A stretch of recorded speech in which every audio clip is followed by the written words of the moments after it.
Jika pada temuan pertama tadi kita melihat bahwa publik yang merasa takut terhadap COVID-19 ini jumlahnya di atas separuhnya, maka pada temuan kedua ini kita akan melihat akibat yang ditimbulkan oleh perasaan publik tersebut.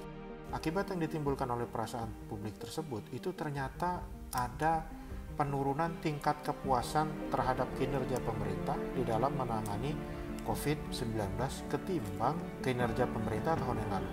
Pada bulan April 2020 lalu, kami bertanya kepada publik bagaimana tingkat kepuasan mereka terhadap penanganan COVID-19. Dalam hal ini adalah pemerintah pusat. Pada April 2020 lalu, yang menyatakan bahwa mereka puas terhadap cara pemerintah pusat menangani wabah ini, itu jumlahnya kurang lebih 52,4%.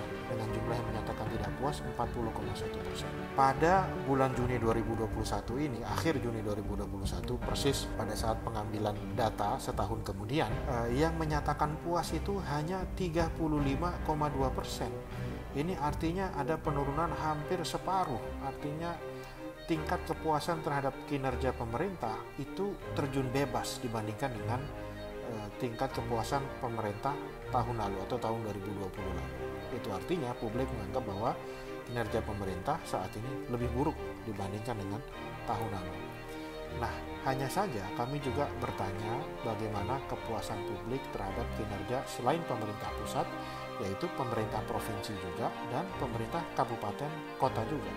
Nah, pada saat kami melihat data-datanya seperti yang Anda lihat di layar, ini bisa kita lihat bahwa tingkat kepuasan terhadap pemerintah provinsi misalnya itu angkanya hanya 37,8% atau di bawah 50%. Tingkat kepuasan terhadap pemerintah kabupaten kota itu 36,5% dan pemerintah pusat 35,3%. Artinya apa? Artinya kita bisa melihat bahwa survei ini menemukan bahwa netizen menganggap kinerja pemerintah di seluruh tingkatan, baik itu kota, kabupaten, provinsi hingga pusat, itu sebenarnya sama rendahnya.